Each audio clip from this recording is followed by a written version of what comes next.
ভিডিওতে আমরা সপ্তম শ্রেণী তৃতীয় পর্যায়ক্রমিক মূল্যায়নের বিজ্ঞানের 2 নম্বর স্কুলের প্রশ্নের উত্তরগুলো আলোচনা করব। একের আই, এক বালতি গরম জল থেকে 1 কাপ জল তুলে নিলে বালতিটির কোন বিষয়টি অপরিবর্তিত থাকবে? উষ্ণতা। 2 ফারেনহাইট স্কেলের ঊর্ধ্ব স্থিরাঙ্ক 212 ডিগ্রি ফারেনহাইট। 3 আয়নায় প্রতিবিম্ব গঠিত হয় প্রতিফলনের জন্য। 4 আপাতন কোণ 60 ডিগ্রি হলে প্রতিফলন কোণ 60 ডিগ্রি হবে। 5 ঘড়ির কাঁটার গতি এক প্রকার বৃত্তীয় গতি। 6 ম্যাগনেসিয়ামের চিহ্ন Mg। 7 নিউক্লিয়াসের বাইরে থাকে ইলেকট্রন।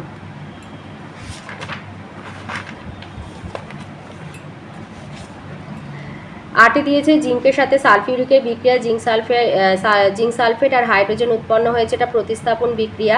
9 লোহিত রক্তকণিকার হিমোগ্লোবিনের কাজে কোন ধাতুর আয়ন অপরিহার্য? আয়রন। 10 চুন জল এক প্রকার ক্ষারীয় দ্রবণ। 11 আম্লিক দ্রবণের পিএইচ হবে 6। 12 লিটমাস একটি নির্দেশক। 13 চিপস একটি সংশ্লেষিত খাবার। 14 সংক্রামক রোগ, এখানে হবে যক্ষা। 15 কালাজ্বরের বাহক হলো বালিমাছি। 2 দাগে আসি। 2 দাগেরগুলো 1 নম্বরের উত্তর। 2 আইতে দিয়েছে দুটি বস্তুর তাপের আদান প্রদান কোন কোন বিষয়ের উপরে নির্ভর করে? এই বিষয়গুলো লিখবে। বস্তুর উপাদান, বস্তুর ভর আর বস্তুর উষ্ণতা বৃদ্ধি বা হ্রাস এই বিষয়গুলোর উপরে নির্ভর করে। 2 দিয়েছে বায়ুমণ্ডলের ওজোন স্তর সূর্যের আলোর কোন অংশকে শোষণ করে? অতিবেগুনি রশ্মিকে শোষণ করে। 3 বলের একক কি? নিউটন। 4 জিঙ্কের চিহ্ন Zn। 5 সাবানের জলীয় দ্রবণে ফিনাপথলিনের রং হয় গোলাপি। 6 দুধে যে শর্করা থাকে তার নাম ল্যাকটোজ। 7 চকলেট পেস্ট্রিতে বাদামি রং হিসাবে কি দেওয়া হয়? ক্যারামেল। 8 মানবদেহে কোন উপাদানের অভাবে চোখ টেরা হয়? আয়োডিন। 9 দিয়েছে ম্যালেরিয়া রোগের জীবাণুর নাম লেখো, এটা তোমাদের বইয়ের 287 পাতায় আছে। ম্যালেরিয়া রোগের জীবাণুর নাম হচ্ছে প্লাজমোডিয়াম ভাইভ্যাক্স। এইটা 10 বলেছে থার্মোমিটার তৈরি করতে কোন ধাতু ব্যবহার করা হয়? পারদ। 11 হুয়ের সম্পূর্ণ নাম ওয়ার্ল্ড হেলথ অর্গানাইজেশন। 12 কোন রোগকে ব্ল্যাক ডেথ বলা হয়? প্লেগকে। 3 আছে শূন্যস্থান পূরণ করো। 3 আই বল সমান ভর গুণ ত্বরণ। 2 কার্য সমান বল গুণ সরণ। 3 সোডিয়াম সালফেটের সংকেত Na2SO4। 4 2 থাকে ল্যাকটিক অ্যাসিড। 5 অ্যাসিড দ্রবণে লিটমাসের রং হয় লাল। 6 পলিথিন পলিমারটি অনেক ইথিলিন অণু জুড়ে তৈরি হয়। 4 হচ্ছে ঠিক বক্তব্যের পাশে ঠিক আর ভুল হলে তা ভুল লিখতে হবে। আইতে দিয়েছে সিলভারের চিহ্ন S, ভুল। 2 জলে দ্রবীভূত অক্সিজেন গ্রহণ করে জলজ উদ্ভিদরা বেঁচে থাকে, ঠিক। 3 স্কুলে যে আয়রন ট্যাবলেট দেওয়া হয় তাতে লোহার গুঁড়ো থাকে, ভুল।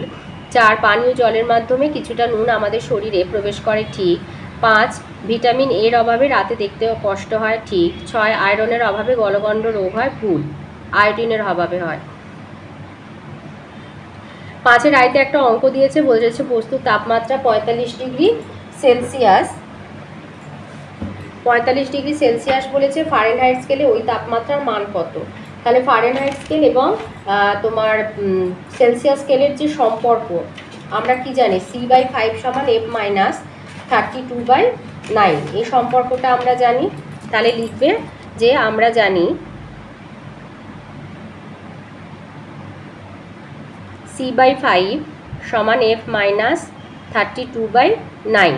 এবার এখানে আমাদের C কত বলে দিয়েছে? C বলে দিয়েছে 45 ডিগ্রি সেলসিয়াস। প্রদত্ত C সমান হচ্ছে 45। অতএব তাহলে C এর জায়গায় 45 লিখবো। 45/5 সমান F - 32/9। তাহলে 45 আর 5 কাটাকুটি করলে 9 হয়, এটা একটা সমীকরণ। তোমরা এখন সমীকরণ করছো তাই জানো তোমরা F - 32/9। এবার এর নিচে কেউ নেই, কোনাকুনি গুণ হবে, তাহলে F - 32 আর 9 গুণ হলে 81। তাহলে F সমান হবে 81। এবার -32টা সমান চিহ্নের বাঁ দিকে মাইনাস আছে, ডান দিকে গেলে প্লাস হয়ে যাবে, তাই +32 হবে। 2 আর 1 3 আর 8 আর 3 11। 2 আর 1 যোগ করে 3, 8 আর 3 11। তাহলে 113 ডিগ্রি ফারেনহাইট হবে। 2 দিয়েছে সমতল আয়না দ্বারা সৃষ্ট প্রতিবিম্বের বৈশিষ্ট্য লেখো। এই উত্তরটা লিখবে। আয়নায় গঠিত প্রতিবিম্বের বৈশিষ্ট্য: 1 আয়না থেকে বস্তু দূরত্ব সমান আয়না থেকে প্রতিবিম্ব দূরত্ব। 2 বস্তু আর প্রতিবিম্বের আকার সমান হয়। 3 অপ্রতিসম বস্তুর ক্ষেত্রে পার্শ্বীয় পরিবর্তন হয়। আর 4 প্রতিবিম্ব সমশীর্ষ বা সোজা হয়। 3 দিয়েছে সরণ কি? সরণ কাকে বলে? এই উত্তরটা লিখবে। যে কোনো গতিশীল বস্তু এক স্থান থেকে অপর স্থানে পৌঁছালে ওই 2 স্থানের সংযোগকারী সরলরেখাংশ বরাবর দৈর্ঘ্য হলো সরণ। সরণ সর্বদা প্রাথমিক অবস্থান থেকে শেষ অবস্থানের দিকে হয়। 4 আছে ত্বরণ কি? ত্বরণ বলতে কি বোঝো আর ত্বরণ কি এক? এই উত্তরটা লিখবে যে কোনো গতিশীল বস্তুর গতিবেগ প্রতি 1 সেকেন্ডে যতটা কমে বা বাড়ে তার পরিমাণকে সেই বস্তুটির ত্বরণ বলা হয়। অন্যভাবে বলা যায় সময়ের সাপেক্ষে কোনো গতিশীল বস্তুর বেগের পরিবর্তন হলে মানে হ্রাস বা বৃদ্ধি, সেই বেগ পরিবর্তনের হারকে বস্তুটির ত্বরণ বলা হয়। তো ধরা যাক টি সময়ে কোনো বস্তুকণার বেগ পরিবর্তন হয়ে ইউ থেকে ভি হয়েছে, মানে ইউটা হলো প্রাথমিক বেগ, ভিটা হচ্ছে অন্তিম বেগ, তাহলে বস্তুকণার ত্বরণ হবে বেগের পরিবর্তন মানে ভি মাইনাস ইউ বাই টি। তো এই সূত্রটা ভালো করে রাখবে, ত্বরণের সম্পর্কিত যে গাণিতিক সমস্যাগুলো সমাধান করতে সুবিধা হবে সূত্রটা জানা থাকলে। 5-এ দিয়েছে পরমাণুর ভর সংখ্যা কাকে বলে, এটা তোমাদের বইয়ের 87 পাতায় রয়েছে। এই উত্তরটা লিখবে যে পরমাণু নিউক্লিয়াসে থাকা প্রোটন ও নিউট্রনের মোট সংখ্যাই হচ্ছে ওই পরমাণুর ভর সংখ্যা। 6 দিয়েছে সমতা বিধান করো। যখন সমতা বিধান হয়ে যাবে তখন আর এই অ্যারোটা রাখবে না, সমান চিহ্ন দিয়ে দেবে। মিথেনের সাথে অক্সিজেনের বিক্রিয়াতে কার্বন ডাই অক্সাইড আর জল উৎপন্ন হয়েছে, তাহলে অক্সিজেনের আগে 2 লিখে দেবে আর জলের অণুর আগে 2 লিখে দেবে, তাহলে এটা সমতা বিধান হয়ে যাবে। এবারে দেখো কিভাবে হলো যদি বলো, তাহলে দেখো বাঁ দিকে একটা কার্বন, ডান দিকেও একটা কার্বন ছিল, এখানে 4টে হাইড্রোজেন, এখানে ছিল 2টো, এখানে 2টো অক্সিজেন, এখানে ছিল 2 আর এই 1-এ 3টে অক্সিজেন। তো সেই জন্য সমতা বিধান করতে গিয়ে তো এখানে যেহেতু মানে অক্সিজেনটাকে এই হাইড্রোজেনকে 4 করতে গিয়ে হাইড্রোজেনের আগে 2 লেখার জন্য 2 লিখে দিলাম, 2 2 4, তাহলে বাঁ দিক ডান দিক হাইড্রোজেন আর কার্বন এক হয়ে গেল, কিন্তু অক্সিজেন হয়ে গেল 2 2 4, 2 এখানেও 2 এখানেও 2, মানে ডান দিকে 4টে বাঁ দিকে 2টো হয়ে গেল, সেই জন্য অক্সিজেনের আগে 2 লিখে দিতে এই 2 2 4, এইভাবে সমতা বিধান হয়ে গেল।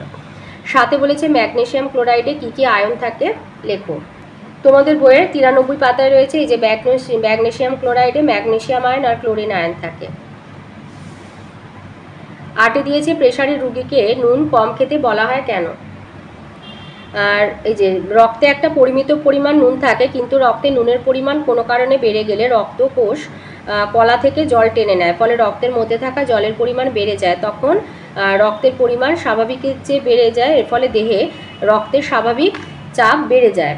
তো প্রেসারের রুগী মানে তার এমনি রক্তচাপ বেশি হওয়ার প্রবণতা থাকে, তো সেই জন্য তাকে কম নুন এই কারণে খেতে বলা হয়, তার যদি কোনো কারণে শরীরে নুনের পরিমাণ বেড়ে যায় তাহলে শিরাধমনী দিয়ে শিরাধমনী বেশি রক্তচাপে ছিঁড়ে বা ফেটে যেতে পারে, হৃৎপিণ্ডে কপাটিকা নষ্ট হয়ে যেতে পারে, আর মস্তিষ্কে রক্ত জমাট বেঁধে যেতে পারে, যেটাকে ওই সেরিব্রাল অ্যাটাক বলে আর কি। 9-তে দিয়েছে প্রবাল প্রাচীর কি। এই উত্তরটা লিখবে, এখান থেকে এতটা লিখবে, একসঙ্গে বাস করা অনেক প্রবালের দেহের বাইরে থাকা ক্যালসিয়াম কার্বনেট বহির্কঙ্কাল একটা শক্ত প্রাচীরের মতো গঠন তৈরি করে, এটাকেই বলা হয় প্রবাল প্রাচীর। মানে প্রবাল বা কোরাল হচ্ছে এক ধরনের সামরিক অমেরুদণ্ডী প্রাণী, নিডেরিয়া পর্বভুক্ত, এদের দেহ বাইরে থাকে ক্যালসিয়াম কার্বনেটের একটা বহিঃকঙ্কাল, অনেক মৃত আর কি প্রবাল একসাথে জমা হয়ে একটা শক্ত প্রাচীরের মতো গঠন তৈরি করে, এটাকেই বলা হয় প্রবাল প্রাচীর।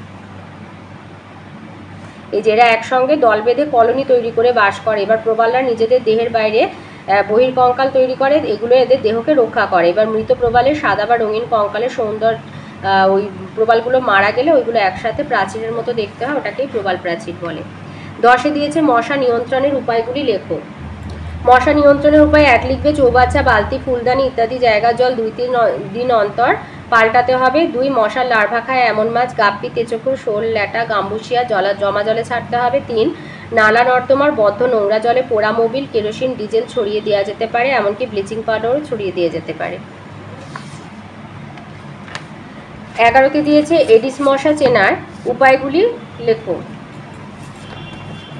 এই যে বৈশিষ্ট্য চেনার উপায় বা বৈশিষ্ট্য 1 হচ্ছে এডিস মশার পেটে আর পায়ে সাদা কালো ডোরার দাগ থাকে। 2 বিশ্রামের সময় সমতলের সঙ্গে প্রায় সমান্তরালভাবে বসে। 3 ওড়বার সময় ডানার শব্দ হয় না। 4 দিনের বেলা বাইরে বের হয়।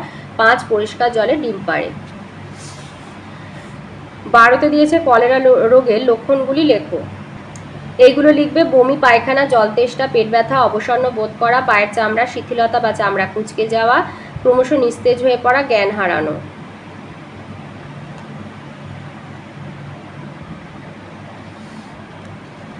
এছাড়া আছে কলেরায় আক্রান্ত ব্যক্তির বারে বারে বমি আর মলত্যাগ হয়, মলের রং চাল ধোয়া জলের মতো হয় এবং দুর্গন্ধ থাকে। 6 রায়তে দিয়েছে, তুমি 2 মিটার পার সেকেন্ড বেগে সাইকেল চালাচ্ছিলে, মানে এটা হচ্ছে প্রাথমিক বেগ।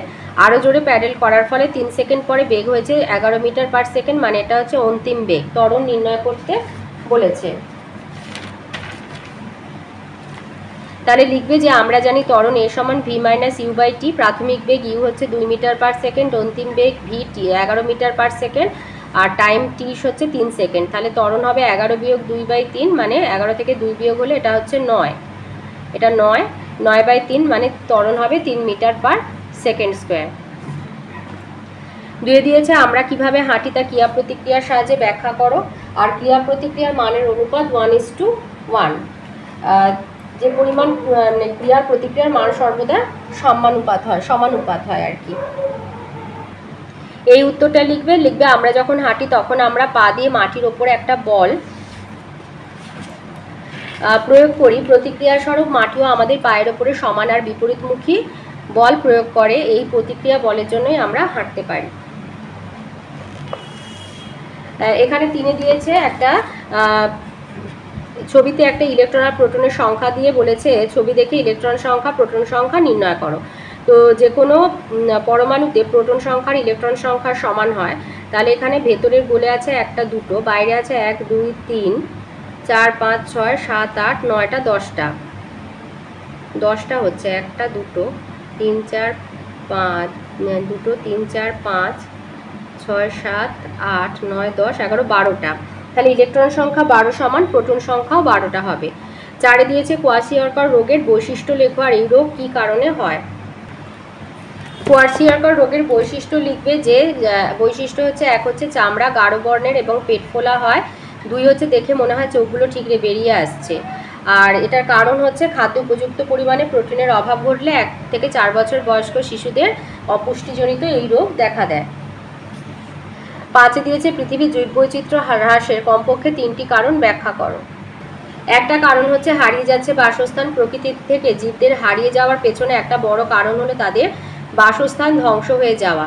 আমাদের ভোগবিলাসী সামগ্রী তৈরির প্রয়োজনে, যেমন কাঠের শৌখিন আসবাবপত্র, কখনো বা চাষের জমি বাড়ানোর জন্য, আবার কখনো বা থাকার জায়গা বাড়ানোর জন্য জঙ্গলের গাছ কেটে ফেলা হয়, এমনকি পুরো জঙ্গল সাফ করে ফেলা হয়।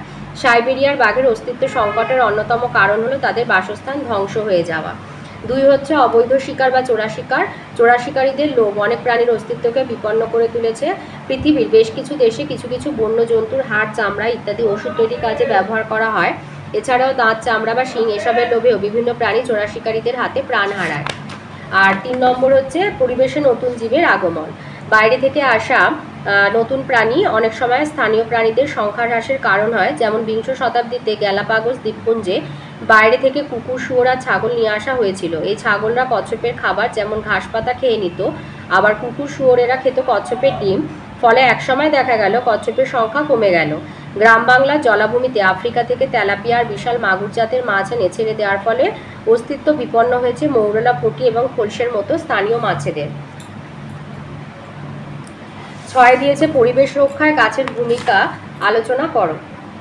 এই উত্তরটা লিখবে পরিবেশ রক্ষায় গাছের ভূমিকা। পরিবেশ দূষণ রোধ করার ক্ষেত্রে গাছ বিশেষ ভূমিকা পালন করে থাকে।